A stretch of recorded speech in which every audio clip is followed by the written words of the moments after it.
All right, I am here with Saroya Tinker of the Metropolitan Riveters, a rookie defender, getting ready for the bubble. Saroya, how you doing today?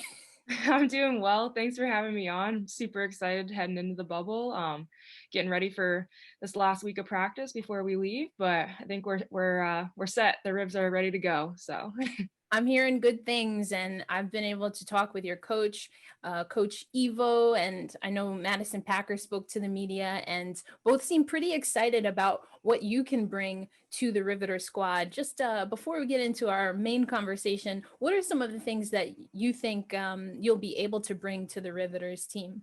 yeah, I definitely think I'm going to be able to bring that big body presence on the back end, that physicality, and I'm hoping to be able to use my offensive skills and give us that opportunity on the back end to develop that offensive skills as well. So I'm excited to be able to kind of play at that new speed and play with that new physicality, and I'm ready to go as a rookie defender here. So.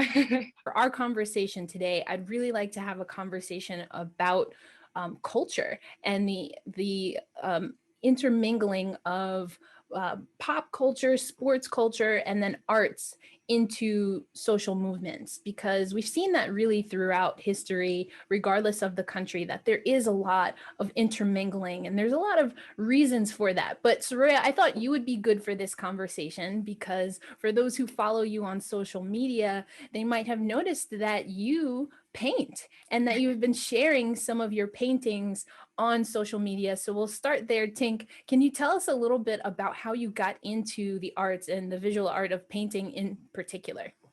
Yeah, for sure.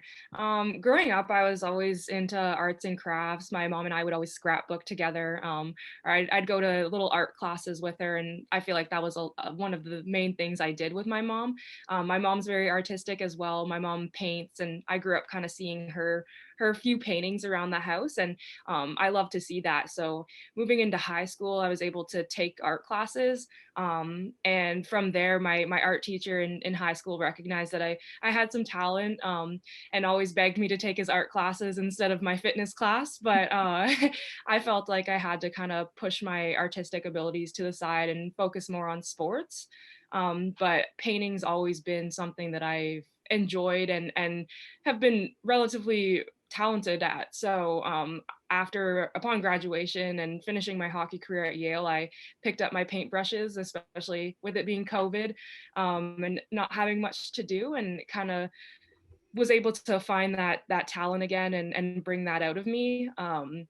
But yeah, I think it's definitely my artistic talents definitely come from my mom's side, but art's always been something that's been very valuable and helped me mentally and express myself. So I'm excited to be doing that again and be able to work that into my schedule now.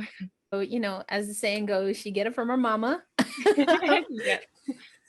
So shout out to moms. But thinking about, as I said, I see that the medium you've been using has been painting, but you talked about different types of arts and crafts. What is it about painting that you think has risen to the top? And what are some of the challenges and the things that you've had to learn to really get to a place where you're comfortable sharing your artwork and continuing on with your art?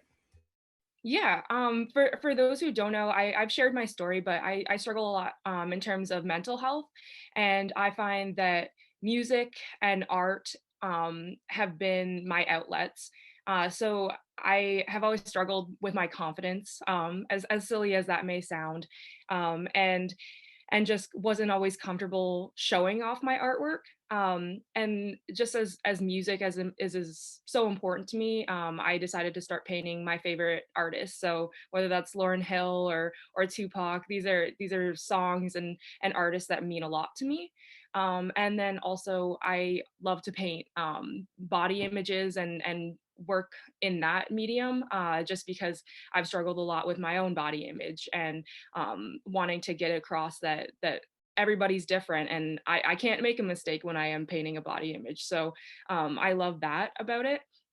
But I think overall it's just something that helps me express myself and is an outlet, whether I'm selling my paintings or just kind of letting them sit in a pile in the corner. It's something that I enjoy doing, and I just do to kind of get me in the right headspace.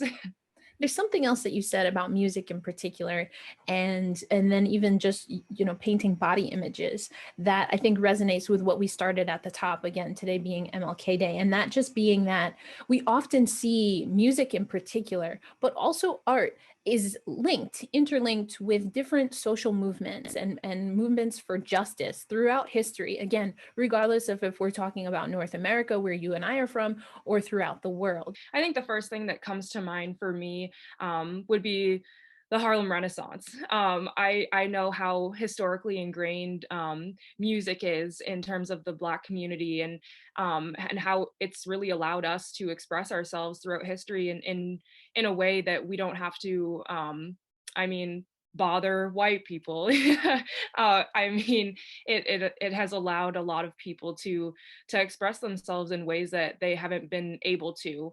Um, and I think that music specifically for me, I'm a person who's always got my headphones in, um always listening to music just 24/7. And I think that songs are so important. I think if anybody listened to any of my playlists, I really only put songs on there that relate to me and how I'm feeling.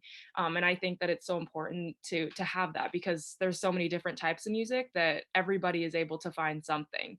And it's almost like another language.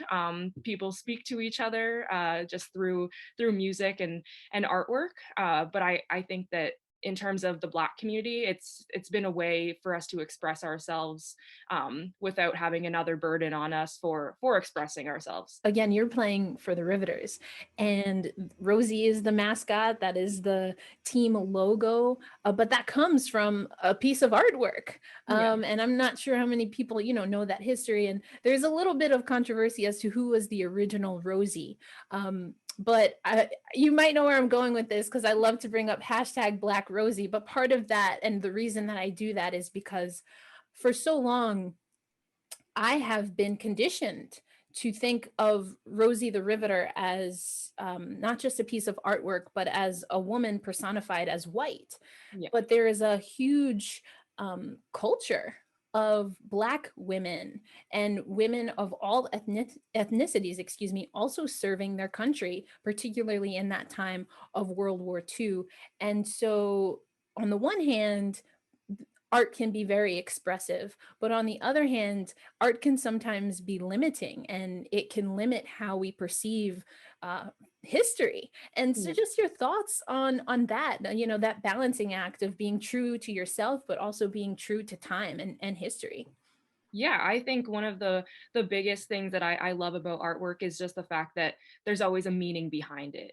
I think that anybody who's into artwork will always take the time to read the little blurb that's beside the painting or the drawing or whatever it may be.